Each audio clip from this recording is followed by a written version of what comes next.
Hello and welcome to the Beat Cancer Answer, brought to you by BeatCancer.Org, the Center for Advancement in Cancer Education. We believe that 90% of all cancers could be eliminated through environmental and lifestyle choices alone, and science agrees. Unfortunately, most people don't know it, so we provide the education that can help you prevent, cope with, and beat cancer through diet, lifestyle, and other immune-boosting approaches. On every podcast, we will feature an expert who can teach us how to become part of that 90% who could prevent getting diagnosed with cancer. If you already have cancer, we have empowering information for you too. Over the past 35 years, we have helped thousands of cancer patients get back into the driver's seat when it comes to their personal journey of healing cancer and preventing future reoccurrence. Welcome to Episode 2, 10 Reasons Not to Microwave. Eddie Miller, host of the Ask the Expert Teleseminar series, interviews Susan Silberstein, founder and education director of BeatCancer.Org, on the dangers of microwaving. Hi everyone, this is Eddie Miller, host of Ask the Expert Teleseminar series, and I wanted to take just a moment to introduce myself for those of you who may not know of me. Most importantly, I'm a good friend of Susan's. Susan and I have been friends for about 10 years, and I've worked with her extensively at the Center for Advancement in Cancer Education. Second of all, I'm also an author myself. I have a new book coming out called Living Inside Out, the go-to guide for the overwhelmed, overworked, and overcommitted. And you all are welcome to get for free 6 chapters of the six first chapters of the book, just by going to my website, which is eddiemiller.com. Most importantly, though, tonight, many of you know our special guest this evening, Susan Silberstein. She is founder and executive director of BeatCancer.Org. She is an international speaker on nutrition and cancer prevention, author of the recipe books Hungry for Health and Hungrier for Health, the originator of the Beat Cancer Kit series. And Susan has been a passionate advocate for health and nutrition for over 3 decades. So Susan, welcome, and I'd like you to start by sharing with us exactly what prompted you to pursue this field. Certainly, Eddie, and some of you do know my story, but it started back in 1976 when my very young husband was diagnosed with a rare and terminal cancer. The prognosis was 12 months, and so being a researcher, I started researching. We didn't have internet in those days, but I researched in the medical libraries all over the country and abroad, looking for options that might prolong that terrible prognosis. And I did uncover some wonderful, wonderful clinics and doctors and resources, but my husband never got out of the hospital in order to try any of that. And he did die on schedule back in February of 1977 at the age of 30. He left me with 2 babies and a broken heart, and above all, a desire to make a difference. And I just didn't want to bury with him everything I had learned. So I founded the center in the hopes of sparing at least one family the terrible fate that ours had to endure. And actually, I'm blessed to be able to say that I have helped more than one family. Actually, I've worked with 30,000 cancer patients at my center, and we've trained over 50,000 prevention seekers. And Susan, for those who don't know, what exactly does the Center for Advancement in Cancer Education do, and what is its mission? We are a national not-for-profit organization, information, counseling, and referral. We specialize in non-toxic and nutritional and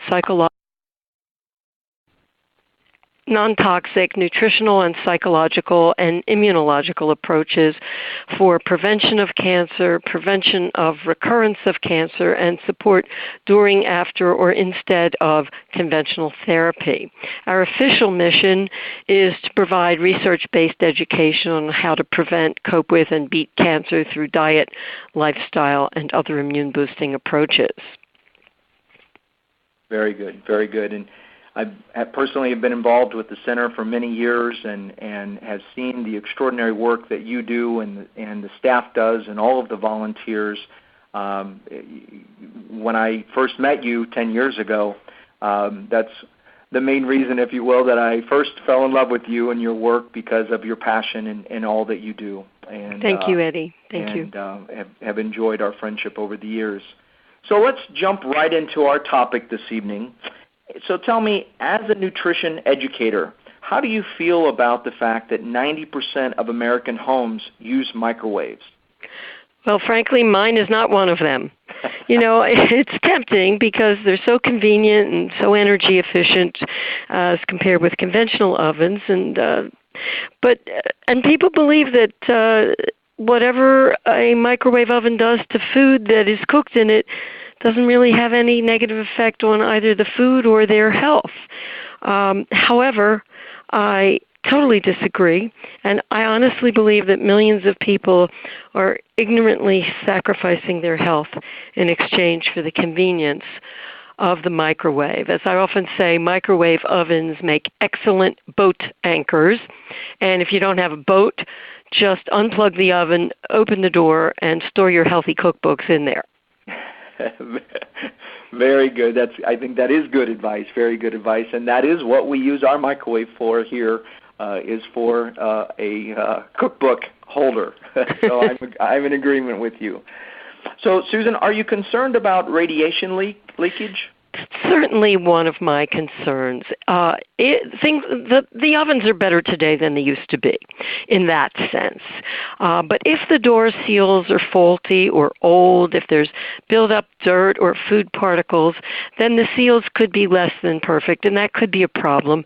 Now, of course, we can measure the leakage with all kinds of special equipment, and typically the emissions from the leakage, or if there is any, are well below that 1 milliwatt per square centimeter that are the national safety standards from the FDA.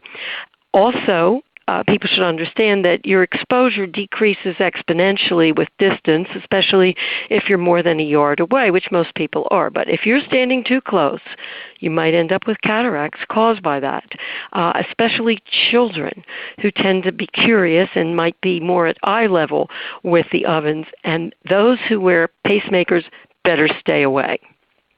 So yes, I'm concerned, but clearly that is not my only concern. And speak just to that, Susan, about the pacemakers. Specifically, why should they stay away? Because we're talking about electromagnetic signals, and they can get really messed up. Very good, very good. So how does microwave cooking differ from regular cooking, say? Well, in a couple of key ways. Frankly, and this was actually published in a German study of food compared conventionally and in the microwave oven back in the 1990s. The microwave oven is going to produce molecules to which the human body is not accustomed. If that is the case, it's going to cause more harm than good.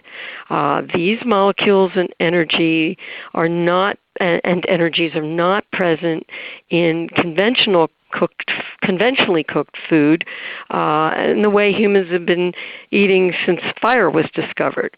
But artificially produced microwaves, like those in the ovens, are produced from alternating current as opposed to direct current like we get from the sun. And we are going to see billions of polarity reversals, or at least 1 billion per second in every molecule they hit. And therefore, we're going to have all kinds of unnatural products being produced. As I often say, at best, microwaving is going to change the chemical bonding and the molecular structure of every molecule of every food that it touches, so the body doesn't recognize it as food, and at worst, it may be creating immuno-suppressive or, frankly, carcinogenic compounds. So let's say we're at the office, and I just want to heat up my cup of water, for coffee or make tea. Can you speak about how does that affect water? It's not water.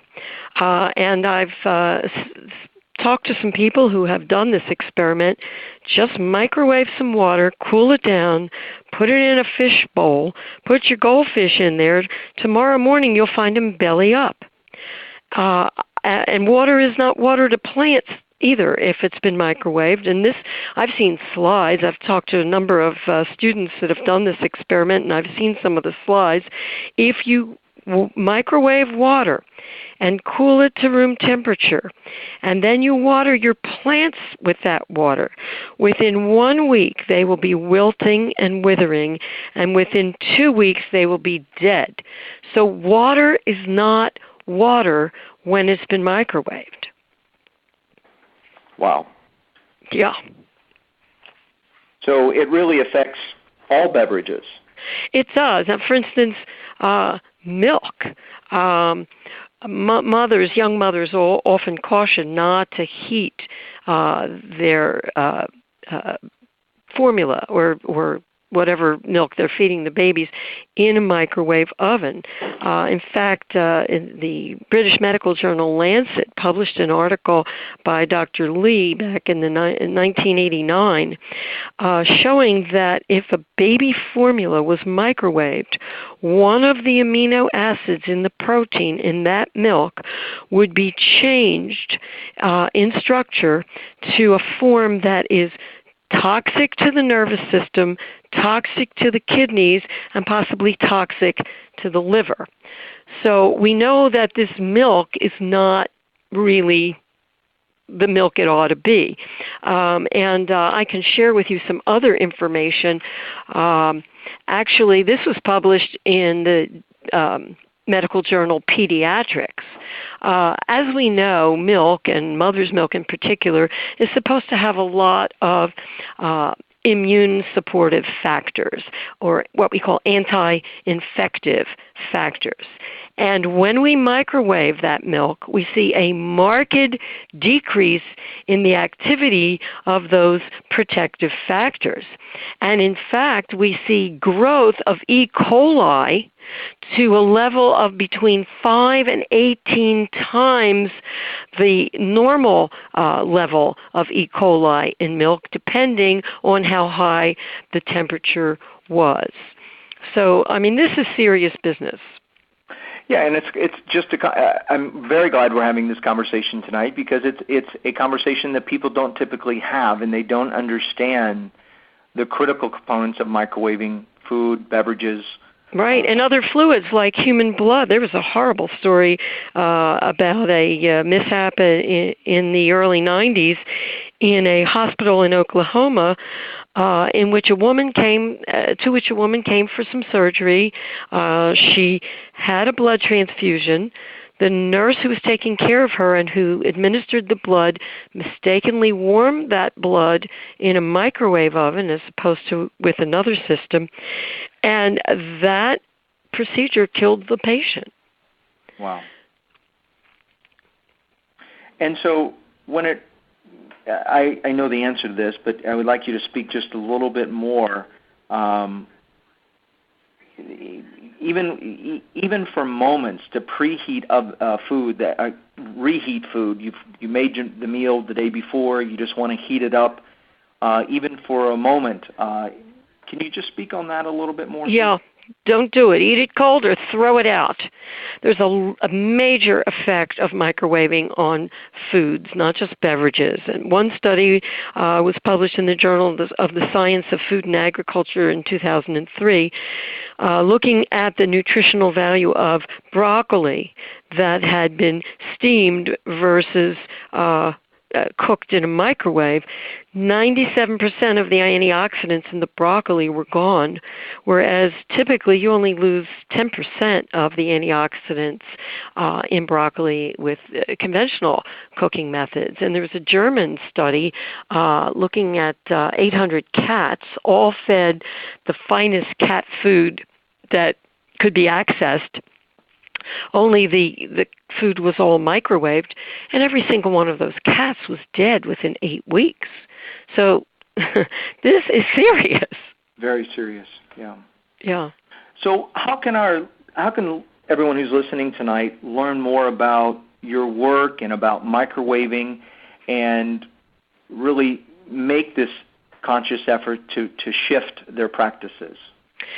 First of all, we have a website called BeatCancer.Org, which describes a lot of the work of the center, and you can access all of our excellent educational materials through our e-store on the order button on that site, or you can go to, if you're specifically interested in the microwaving discussion, you can go to hungryforhealth.net, which will take you to my 2 books on Hungry for Health and Hungrier for Health. And you will see sections about the negative effects of microwaving, both in the introduction to that book and also in the appendix of that book. So for those of you just joining, we are talking with Susan Silberstein about the dangers of microwaving. And Susan, I understand, which I find fascinating, that the Russians actually banned microwave ovens many years ago. Do you know how that came about? As far as I understand, the Russians were introduced to microwave ovens by the Germans. They were invented by the Nazis to be used for supporting troops with nourishment while they were invading Russia. After the war ended, the Russian researchers retrieved a number of those microwave ovens that the Germans left behind, and they began to conduct really thorough research on the biological effects of the use of these ovens. And as a result, they outlawed, the Soviet Union outlawed the ovens many years ago and actually issued an international warning on the health hazards of microwave ovens. And as I said, I find that fascinating because you would think a country as large as Russia would, when they would make this type of a ban, that it wouldn't spread more globally and be more of a conversation that we all should be having, like we're doing tonight. So, Susan, we talked about plants and the effects of even milk and cats and on our foods. But can you share with us a little bit more about the health effects of microwaving on us as humans? There are 3 basic types of effects, Eddie. First of all, the big category of destruction of nutrients, and I talked a little bit about that, but I will add more. Secondly, general overall biological effects on the human system. And third of all, specific cancer-causing effects.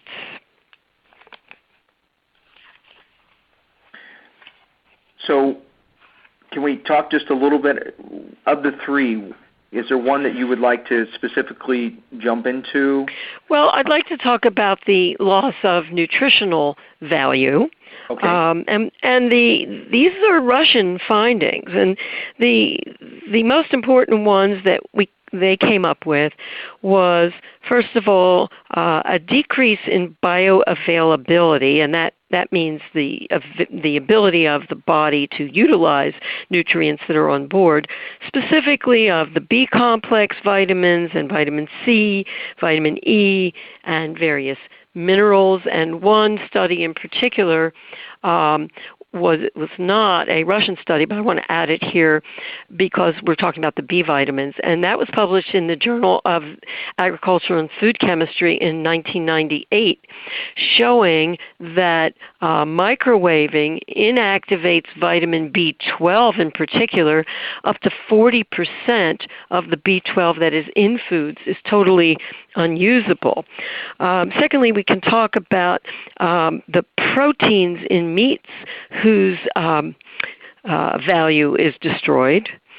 Third of all, we can find that the body itself is unable to break down nutritional elements in plants, whether they are raw or cooked or frozen, if those vegetables were exposed to microwaves even for an extremely short period of time. And then there have been general disorders in the digestive system function caused by breakdown of foods that have been microwaved. In addition, fats and oils degrade, and of course we know that that is a major risk factor for cancer, denatured fats. That was also published in the Journal of Agriculture and Food Chemistry in 1997. In addition, some Egyptian research from Cairo University found that enzyme destruction, 100% of destruction of all the digestive enzymes in food occurs after just exposure to 2 seconds of microwave energy. That is really serious. And there was a study that just came out this year, and I forget where it was published, but as we know, garlic is probably the most important anti-cancer food we know of. And this year there was a study of what happened when garlic and garlic seasoned food was microwaved, and there was a dramatic reduction in the levels of these beneficial compounds in garlic. Well, what I find amazing is that I've heard you for years talk about the sad American diet, and that in fact the nutrition levels that we don't get in our body on an ongoing basis, just because we're not getting the proper nutrition in our system every day. And I know that's one of the reasons why you recommend supplements and ensuring that. But then to couple that with the fact that when we microwave the food that we are eating, totally loses its nutritional value. It really negates the efforts that we're doing. Yes, and as we get on with this discussion, we're not only going to see that we're neutralizing the nutrition that we're trying to take in, but we're actually doing a great deal of harm, and I'll get to that. But I want to talk about one of the most fascinating studies that showed how this loss of nutritional value from microwaved foods actually is manifested in people. This was a Swiss study. We've talked about the Russians and the Germans, but this was a Swiss study. And it was the collaboration of 2 scientists, Dr. Hans Hertel and Dr. Bernard Blanc. And Blanc was from the University Institute for Biochemistry in Lausanne, Switzerland. And together they published a research paper in 1991 proving that foods cooked in a microwave oven could pose a much greater health risk than foods cooked by conventional means. And here's what they did. This was so cool. They had 8 volunteers who consumed various combinations of milk and vegetables. They got either raw milk, or the same milk conventionally cooked, or commercially pasteurized milk, or raw milk cooked in a microwave oven, raw vegetables from an organic farm, those same vegetables cooked by conventional means, and those same organic vegetables frozen and defrosted in a microwave oven, and then those same vegetables not defrosted but cooked in a microwave oven. So I think they kind of covered the gamut of all the variations that they could get from the milk and vegetable groups.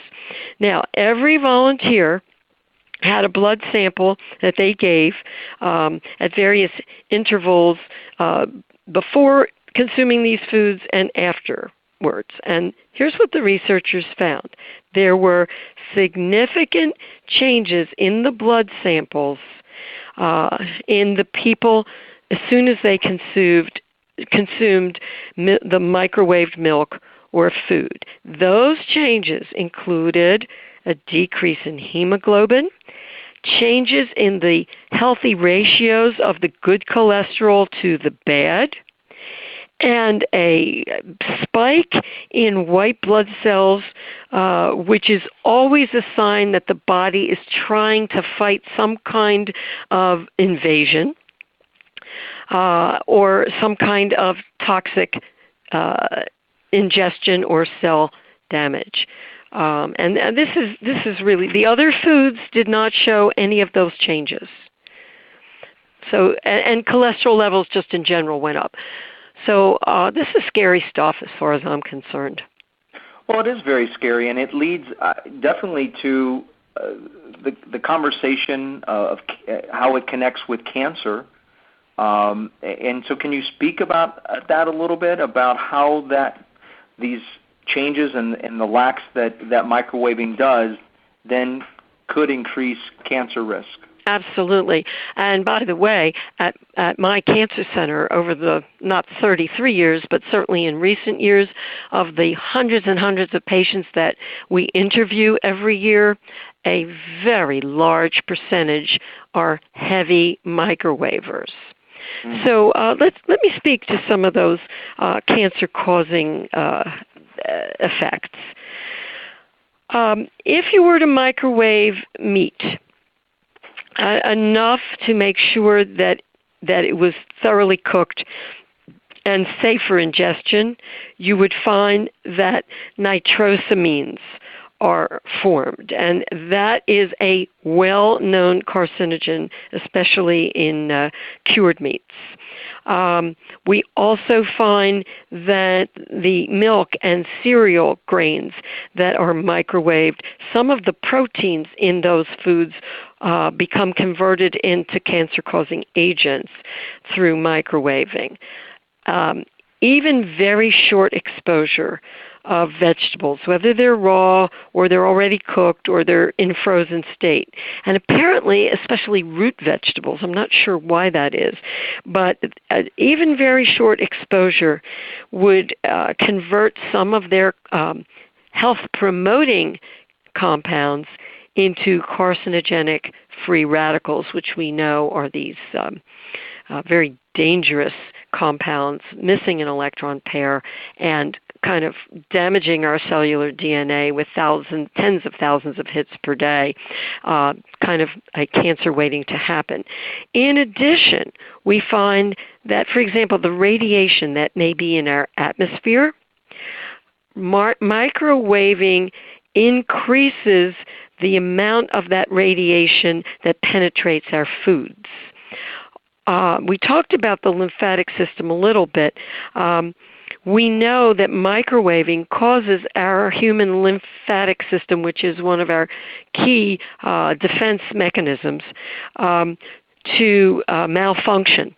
The immune system is not going to protect us efficiently against malignancy. We also note an increased amount of cancer cells in the blood, and especially sarcoma tumors, which are the ones that are very difficult to reverse. And then we find damage to substances known as nitrillicides. If any of you ever heard of amygdalin or B17, these are compounds that we find in many foods, like lima beans, for example, that are very protective against cancer. And we find increased growth of stomach and intestinal cancers. So that's more than enough reasons for me. Absolutely. Well, and for me, I learned this from you years ago. That's why I don't use my microwave, as I said before. But I think this is an eye-opener for a lot of people who are listening to us this evening and in hearing these words. So let's talk about the epidemic in the Western world, the cancer epidemic. And you've already shared, but is there anything else you'd like to say about the direct correlation of microwaving and the epidemic that we're experiencing? Well, Eddie, we are so into fast food. and the faster the better. So it's not enough that we're grilling our hamburgers. Now we have to microwave them. I honestly believe that this fast food, the high animal protein and fat and meat and dairy, especially when they are microwaved, is responsible for what has now become a 1 in 2 lifetime risk for cancer, in the U.S. at least. Wow. So we've talked about why not to microwave and all the complications. Let's shift the conversation a little bit, because we want to definitely give hope for people out there, because there is definitely hope. And how can listeners learn more about what you're doing as an alternative, and really dig into learning more that would be on a more positive note? First of all, a lot of what I've talked about does appear in my new recipe book, Hungrier for Health, that you can find at hungryforhealth.net or on our website for the Cancer Center, BeatCancer.Org. I'll also give you a toll-free number if you want to order it by phone, 888-551-2223. And remember that all of the materials that we sell, whether it's the Hungry for Health series or DVDs or other books, they all support the cancer prevention efforts of the Center for Advancement in Cancer Education. Very good, very good.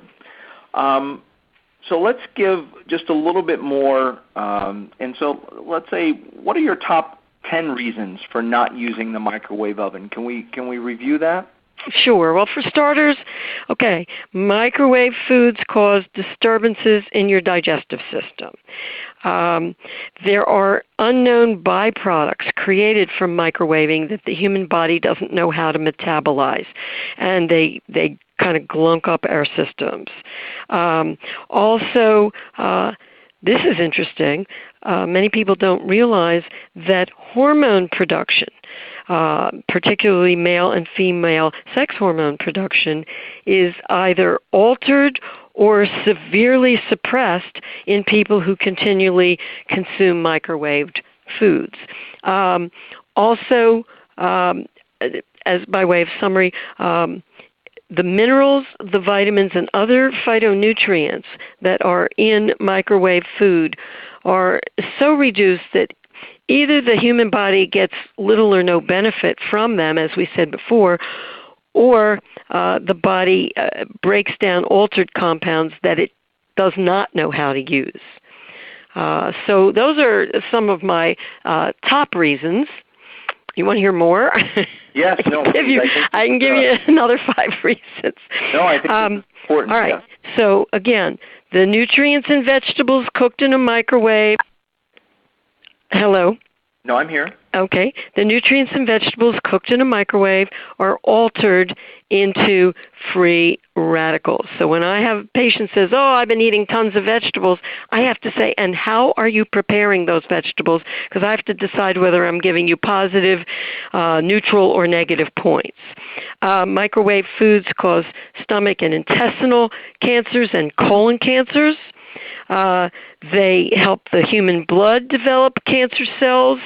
They, alter the lymphatic system and blood system and immune systems. And this one we haven't talked about yet. Continually eating microwave food can produce irreversible damage to the body's nerve system. It actually shorts out electrical impulses in the brain, and we can find, as a result, loss of memory, lack of concentration, decreased intelligence, and frankly, emotional instability. So I don't know why anybody would ever want to microwave anything based on all of those reasons. Yeah, it's scary. It's very scary. I agree with you. So let's back up just a little bit, because The microwave has just created such a great luxury for us. We're running out the door to go to work. We're running home late, and we're tired, and so we really don't want to cook. The packaged foods make it very easy that we can just throw a package in the microwave and sit in front, and eat and move forward. And the same thing is with kids. They come home from school, they're hungry. Many times they may be at home. They're teenagers. They're coming home alone, waiting for their parents to come home, and so they throw things in the microwave.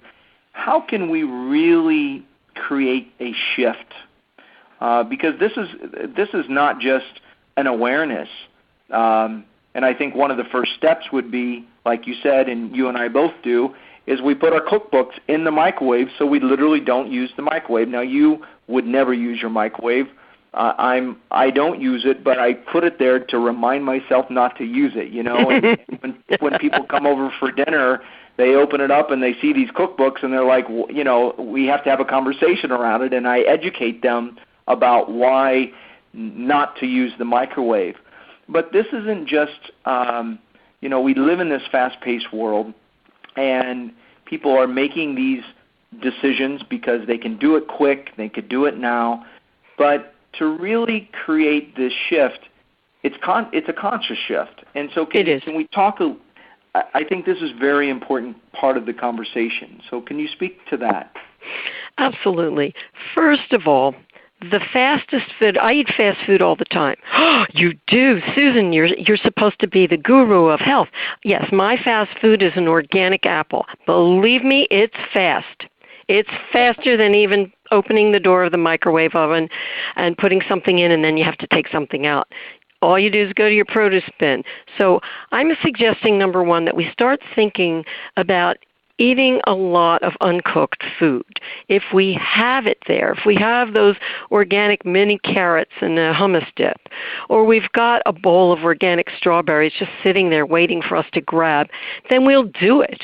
It's when it's not there that we start scrounging around and looking for the quickest fix we can get. So eat a lot of your food uncooked. And I have a whole section in actually more than 50% of the recipes in both my books are uncooked, but I have a whole section in Hungrier for Health that addresses the benefits of uncooked plants, for example. The second thing we can do is plan in advance. I come home from work 8:15 every night, and I have dinner on the table by 8:30, and I prepare foods out of my 2 recipe books every single night.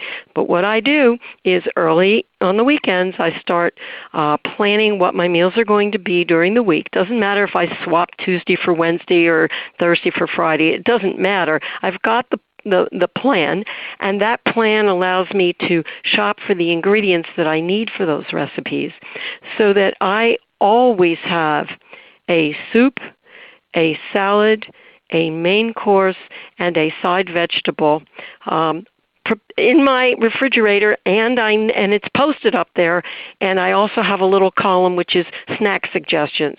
So when I plan that, then I shop for it, then it's there, then it's easy to grab. My third suggestion is if you are going to cook, if you are impatient or in a hurry, gift yourself a turbo oven or a convection oven. They work by circulating hot air, and they generally will heat food in half the time of a conventional oven. So those are 3, I think, really practical suggestions that all we have to do is plan to do things that way, and those habits will get instilled in us and our families. So let's go back to your point number 2, which is because as I've studied nutritional programs and even fitness programs, when people are looking to make healthier lifestyle changes, whether it's just to be in good shape or whether it's to lose weight, it's about creating this plan and this strategy. It's like what you're saying. You kind of create your menus of what you're going to eat, and then you create your shopping list, and you do that over the weekend. And then you create these healthy snacks and your entrees, your things that you're going to have during the week. But can you let's dissect this just a little bit, because I think it's very important for people to realize how easy it can be if we move from the bag of potato chips and the fast food entree that they're going to throw in the microwave to creating a much more healthier lifestyle.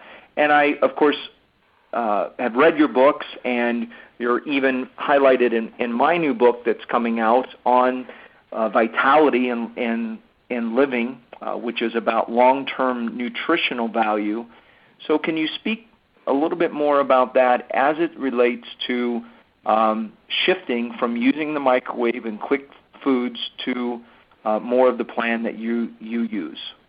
Yes, and I promise you, you do have time, not you, Eddie, but our listeners, you do have time to eat healthy. Now, Hungry for Health, my first recipe book, it's got 30 pages of simple nutrition principles.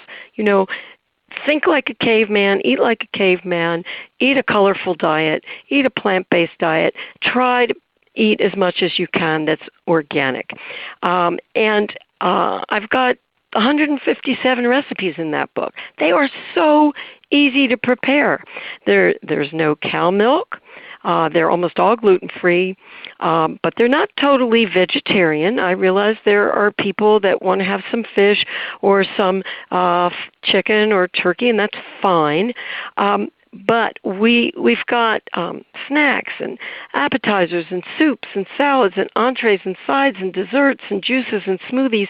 You and your family can pick something from that book for every single, I'll say dinner, because that's ought to be the most logical time for a family to eat together. So eat with your family, have the kids get involved, and pick something that gets them excited, have them help prepare it, and I promise you, they're done in a blender, they're done in a food processor, they're not done in a microwave, and they're so easy. They have easy-to-find ingredients, and they're done in 15 minutes as long as you've got that plan there. And I like for example, your almond milk smoothies that you make in the morning. You take the frozen vegetables, you throw them in a blender. Fruits. I'm sorry. Yeah, fruits. Sorry. Yes, frozen fruits. You throw them in the blender, and you can add some flaxseed or not if you want, and instantly you have a quick breakfast that's has great nutritional value. The calorie content that helps give you They're the good, healthy calories, right? Yeah. What? Yeah. A lot of these are just real gourmet quality. They taste delicious. They're totally family friendly. So it's really easy to do. You don't have to be a vegetarian, although I have one book that is for a vegetarian. These are easy to do, and I really wanted to dispel the myth that eating healthy means you have to buy these really weird foods. You have to slave in your kitchen all day, and at the end of the day, nobody likes the stuff. I wanted to say you could eat healthy, simply, and deliciously with very little effort. And can you also, because I think your book very well explains things that you can do in the morning, what you can have for lunch, what you can have for dinner. But again, as we're trying to shift consciously what we're doing every day, let's talk a little bit about your snacks and things that people can do to create healthy snacks for themselves as they're creating a little baggie, as you always suggest, and throwing it in a baggie to take to work, or the kids are coming home from school and things that they can eat that are going to be sustaining to them and that they can run out and go play some more. Can you talk specifically about the snacks? Because I think that's when, even the microwaving aspect is that you get something you can easily throw it in the microwave and make one of those Hot Pockets or one of the little after-school snacks that you throw in the microwave. So can you speak to what are the alternatives of throwing those kind of things in the microwave? Well, again, it comes down to what do you have handy, and if there's fresh organic fruit around, that's great. If you slice up some apples or chop up some celery, you can have some raw almond butter, and which I love. I love it too, and the best deal is at Trader Joe's. If you have a Trader Joe, that's where you should go. Raw almond butter in the celery crevices, or spread on the apples. That's a great thing. You can easily make yummy date candies just by slicing a date in half that, of course, is pitted, and slip a little almond butter inside. It's so easy, and it's such a good source of protein.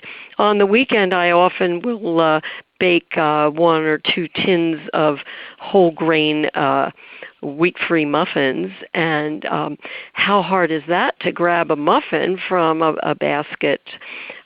Simple. And so those are easy things to do, and you can also have a trail mix all made up of raw nuts. We don't ever want to roast or toast or salt nuts, but raw nuts and seeds and some organic raisins, and just have a bowl of that sitting out so kids can grab it or throw it in a little baggie and run. There's just so many things that you can do if you just have the forethought. And again, if your children are able to read, I suggest bring out Hungry for Health or bring out Hungrier for Health and let them pick something that would be fun. I have simple recipes for guacamole. You can have some organic carrots or chopped up veggies that they can dip into, or I have recipes for hummus dips, or you can just buy them at a health food store if you don't want to make them. If the bowls are there, when they open the fridge, they grab it and it works. If it's not, that's when we get into trouble. Dips in the cooking book, which people can grab. And I want to point out to the listeners that are listening, because we're really talking about a major shift here from our day-to-day activities of quick things. We grab it out of the freezer, or we grab it out of the refrigerator. We throw it in the microwave. We sit down and we have a snack. We have an entree. We have a meal. And so I think what's also important is that definitely Susan's books provide great recipes. There are other recipes that you can get as well, but the point here is that it's shifting that behavior. It's shifting what we normally do to move away from the unknown byproducts that the microwaving produces in our body, the shift in our hormone production, and the free radicals that microwaving creates. So I just wanted to reiterate with everyone that's that is listening, that they understand that there are those options that are really, really critical to choose rather, and to move forward, so that they're having a much more healthier lifestyle. So you've talked about, like, for example, your 2 books and in the vegetarian book. What book would you suggest people start with if they're wanting to begin to create if people are just beginning to eat healthfully, or they want to gift a book to someone whom they would like to encourage to eat healthfully, I definitely recommend Hungry for Health. It's got 4 fundamental principles, as I mentioned, and 157 recipes, but they're not all vegetarian. They're just mostly plant-based. But if you already own that book, or you're already used to incorporating a heavily plant-based diet, and especially, of course, if you're a vegan or 100% gluten-free, as I need to be, then Hungrier for Health gets into a lot more in-depth principles. The introduction is 70 pages, not 30 pages, but I still got 127 recipes in there, and they are delicious. And I even incorporate some prepared ingredients that will make your life so easy.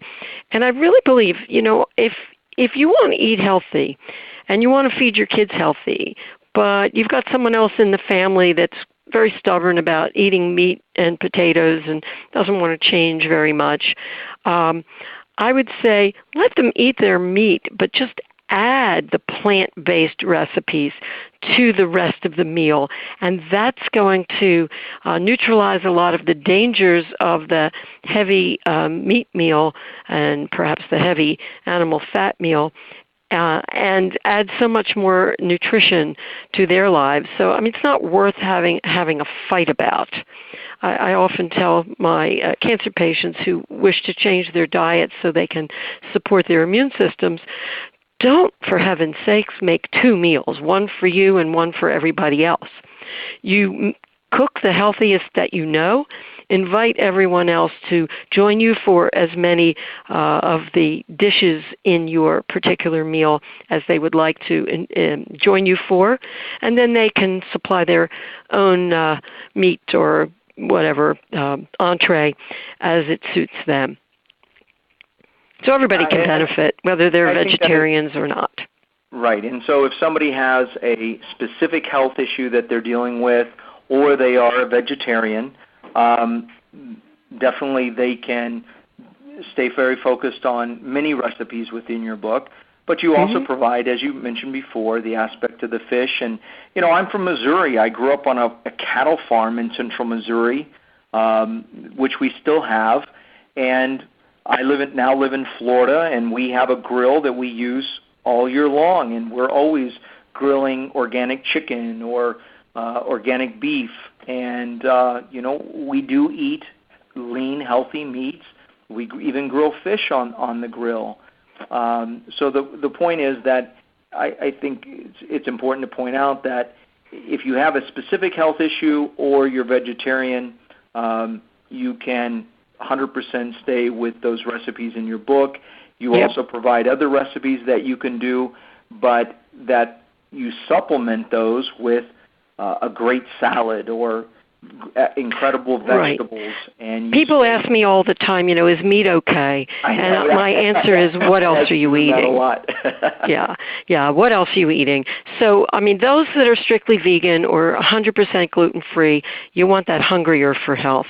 But as we said, even people who are still wishing to eat animal protein, it's fine. It's what else are you eating? Can you make that a small part of a heavily plant-based diet?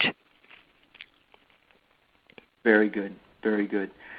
So how can, please remind everyone how they can order either book that they would like to? Right, and remember, you are supporting our charity when you do. hungryforhealth.net or BeatCancer.Org, and then click on the order section, and once you get there, you'll see Hungry for Health on the menu. Or you can call toll-free, 888-551-2223. And also want to remind... During normal business hours, Susan? The toll-free number, yes, during business hours, right. Very good, yes. And I want to remind people also how they can take advantage of some of our other services. Please do. Yeah, I was going to talk about that. And let me just, if you don't mind, just before you do that, just because, as I said, I first got involved with the Cancer Center and with Susan's work over 10 years ago. When I first met Susan, and I immediately got involved in the organization, and just the tens of thousands of individuals that you've helped who are cancer patients, plus the over 50,000 you've helped just in education over the years,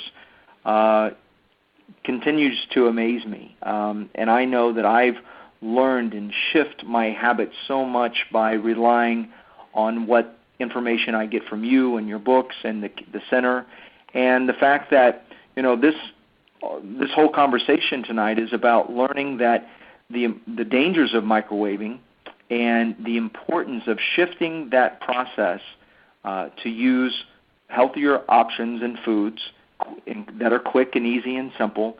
And so please talk and just share with them from your perspective of the services that you provide and things that people may not know about the organization. The thing that we're most proud of, I think, is the the unique service that we provide. It's a one-on-one, individualized telephone coaching service. We offer that nationwide. We do not charge fee-for-service. We do it on a donation basis, and unfortunately many people can't afford to donate, so if they're sick and perhaps out of work, so we rely on everyone else to be a caregiver and make a donation so that we can keep providing this service.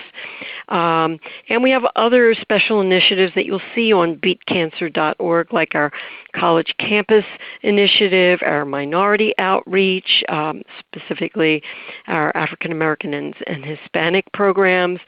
We have very specific programs for breast cancer patients. And there are lots of ways that people could get involved with the organization as well.